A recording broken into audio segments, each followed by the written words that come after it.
What's going on, everybody? So, with the launch of Season 1 of Year 2 of Rainbow Six Siege, I thought I would give my review slash first impressions of the new content that's been added into the game. So, let's get right into it. How's it going, everybody? Today's February 7th, and it is finally the start of Year 2 for Rainbow Six Siege.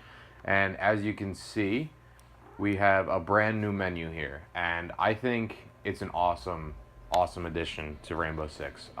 Pretty much what the Ubisoft developers did is they put all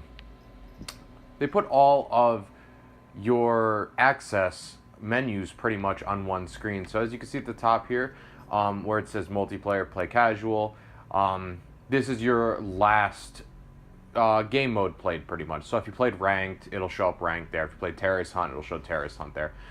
So that's really cool. So you can get right into the game and just hit X or A or whatever on whatever console you're playing on, and you get right into your game. Quick match, last played. Then the arrow here, it'll take you over to the play option, and then you can manually choose. But staying on the home screen here, we have Operation Velvet Shell right underneath, and that's just letting us know what's going on this season for Year 2. Velvet Shell, we got the new Spanish GEO operators, Jackal and Mira, which we'll talk about in a few. And then here we have the boosts menu. So if you have any boosters, if you buy the renowned boosters, you can quickly access them there and use them. Next, this is where our daily challenges are. So, you got your Ubisoft Club challenge there, and then you have your recurring challenges underneath that. So, pretty convenient. And then you can access the Ubisoft Club right from the home menu here, too, if you wanted to look at that for any reason. And then right underneath it, we have the scrolling news wheel. So you can see, it's got Operation Velvet Shell going on. You could click on that. And you can pretty much check out what's going on in the game. When we go over to the right here, this is the play menu like I showed before. So you got all of your game modes in here. Next over is the operators section. So this should be familiar to you if you've played the game before. You have all of your operator picks here. You can customize them and whatnot. That hasn't changed. And then next over is the shop setting, which it's going to take forever to load. And then all the way at the top right, you could see that's where your party interface is, and then your clearance level, and any renown or Rainbow Six credits that you have.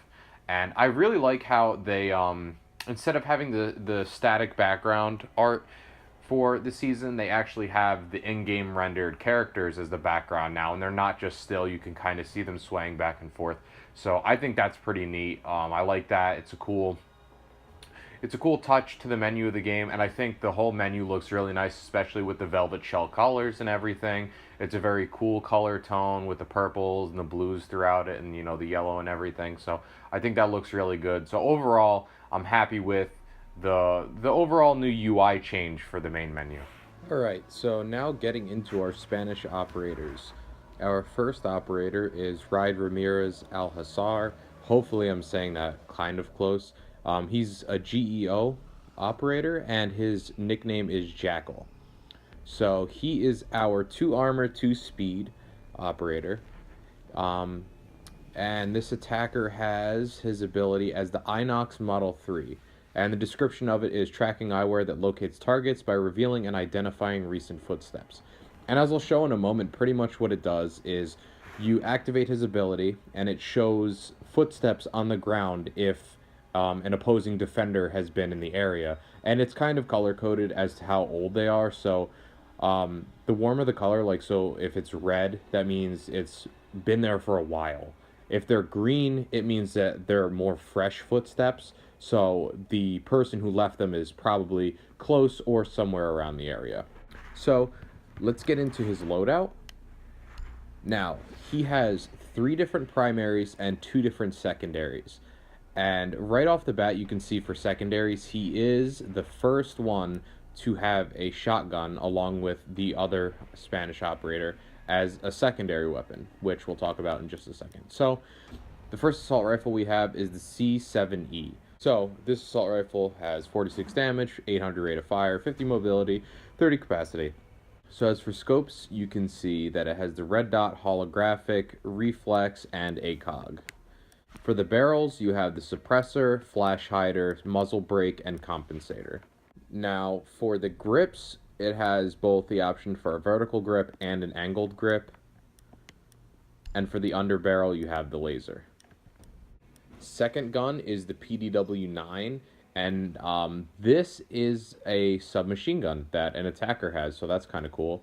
It has 33 damage, 800 rate of fire, 50 mobility, and a 50-round magazine, which is a huge magazine. It's a drum mag, so you got a lot of shots at your disposal with this weapon.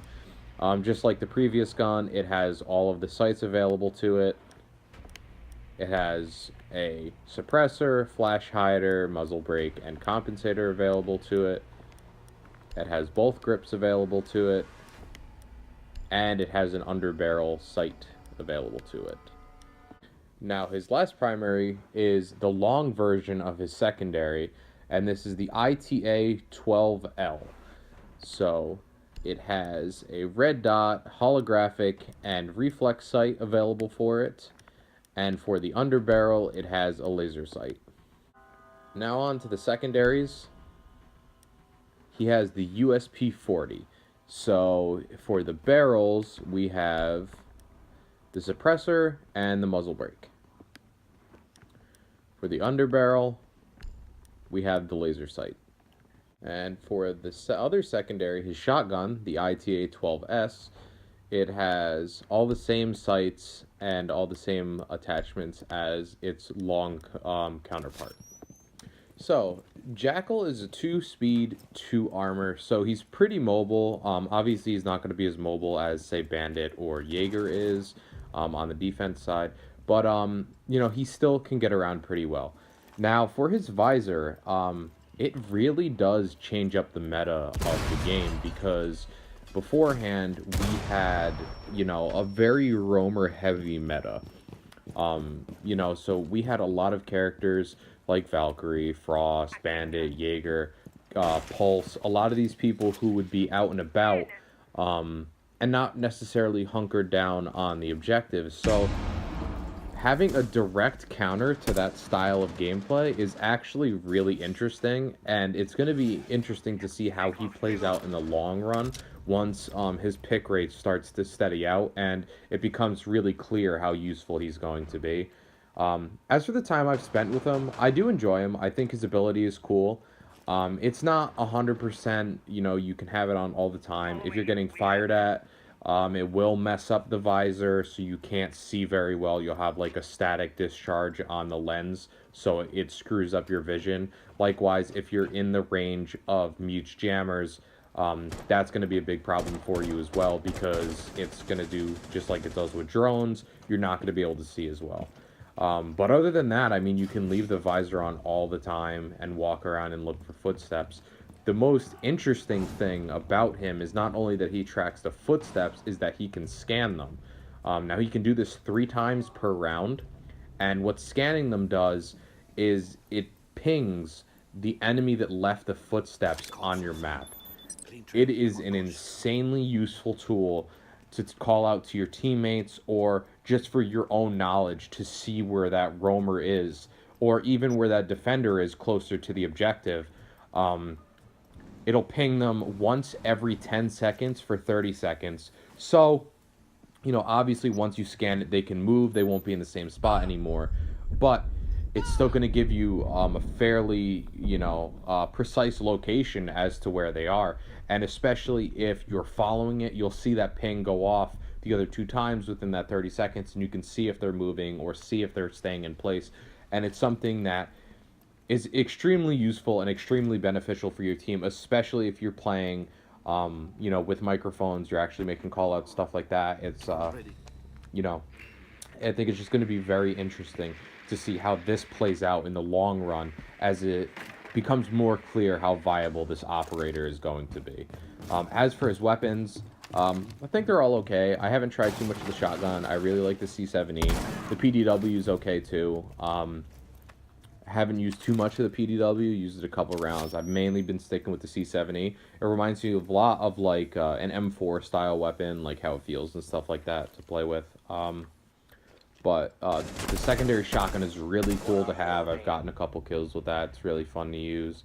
And his handgun, standard handgun, it's just as viable as any of the other ones. But yeah, in my opinion, I think he's a really cool operator, and I'm excited to see where he's going to stand in terms of viability in the future. And for our second Spanish operator from the GEO, we have Elena Maria Alvarez, aka Mira. She is a 3 armor, 1 speed defender. Her unique ability is Black Mirror, and the description of it reads deploys a one-way bulletproof mirror on breakable and reinforced walls. Also can be ejected to create murder hole. Now, this is a really cool ability, and I'll talk about it more once I talk about what I think about her, but I think it's an awesome ability. So, let's talk about her loadout. The first weapon is the Vector 45 ACP. I am extremely excited to have this gun in the game, and it is fun to use. It does have pretty high recoil, really high rate of fire, as you can see, 1200 rate of fire, and it does have a small magazine, 25 capacity, but the reload is not too long on it. But as for sights, it has everything available to it except for the ACOG sight, which I'm kind of disappointed about. But I mean, at the same time, I can manage with just the red dot or the holographic sight. It would be nice to have the ACOG though. As for the barrels, we have the suppressor, the flash hider, the muzzle brake, and the compensator. And as for the grips, we just have the vertical grip. And then under barrel, we have a laser.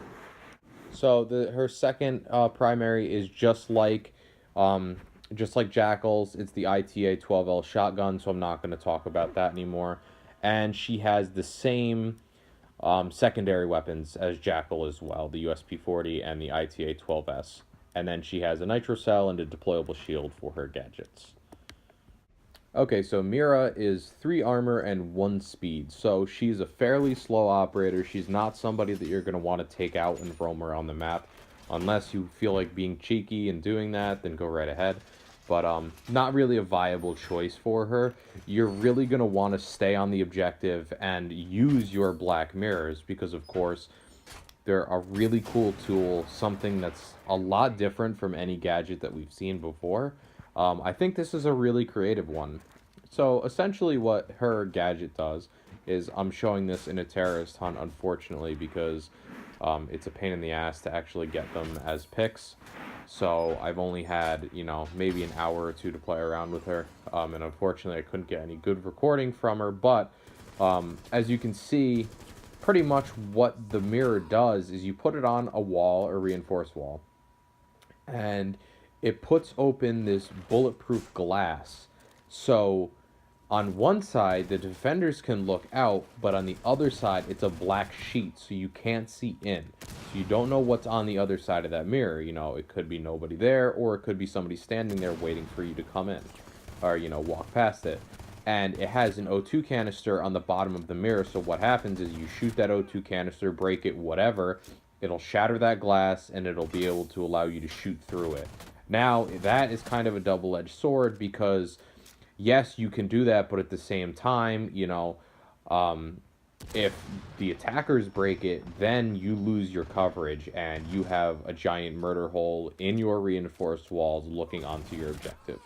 And, kind of the same thing where if you have teammates who don't really care and want to do whatever they want, they can break that open and foil your plans that you had for it or whatever. But other than that, I think it's a really cool ability. Unfortunately, I couldn't play her as much as I played Jackal, but I've had fun playing Mira. I think the Vector is a cool weapon, and I'm really excited that it's in the game. It's actually been one of my most requested weapons for this game, so now that it's here, it's going to be really cool to get to play around with it. And I think her gadget's really cool. Overall, I'm really happy with her and Jackal as operators, and I'm really excited to see what they have in store for future for future seasons of the game, and we'll see what they do to, tweak existing operators and stuff, because I think they've been doing a really good job with this game. I've been playing it for pretty much since season 1 of year 1, so I've had a lot of time in the game, and it's been a blast so far. So our new map that we get this season is Coastline, and it is a cool map. It is very bright, very vibrant. It's very different tonally than stuff that we've had before. It's not very dark or anything. It seems lively even on the nighttime. They have that whole, like party vibe kind of going for it, and I really like the map. I've only been able to play it once or twice, so I don't want to go too in depth about how the map is, but I think it looks really cool. Just like any new map, it's going to take a little bit to get used to, find techniques, different ways around it and stuff. But I think it's fairly easy to navigate. I don't think it's a maze of a map. It's a medium-sized map, so it's not going to be terribly difficult for people to, learn the map, kind of figure out where the objectives are and stuff like that. Figure out flanking routes. But, I think so far, my initial impressions of the map, from what I've played, is I've enjoyed it. I think the layout's cool. How it's got the internal, pretty much like the open space in the center of the map. So you got to be careful. You can get from one end to the other very quickly, but at the same time, if you got anybody camping up top or in the courtyard or anything, you're gonna get picked off really quickly. So, yeah, it's a cool map. I like it. Its initial impressions on me were good, and I think it looks really cool. So I'm looking forward to playing more of this map. So yeah, guys, thanks for watching my initial review impressions, I guess, of Year 2 Season 1. I'm really excited, as I said before, to see what else they have in store for the game. It's been a blast so far. I've been playing pretty much since the first season, when Buck and Frost came out, and I've really been enjoying it ever since. And they always manage to bring me back when new seasons come out, because it's just a lot of fun to play, and especially when they make changes and they add new operators, it adds that whole new level of excitement to where you can go back, you can jump into the game and remember why you had so much fun with it, especially playing with friends or especially playing ranked and playing tactically and stuff like that. It's just a lot of fun, and if you've never heard of Rainbow Six, or if you're kind of skeptical of checking the game out, I definitely think that it's worth a try, because awesome game. It's a lot of fun, especially if you like first-person shooters. It's a lot different than anything that's out on the market, and it's really deserving of all the praise that it's getting. So, yeah, guys, if you would, like, comment, and subscribe, and stay tuned for any more Rainbow Six Siege content. Thanks.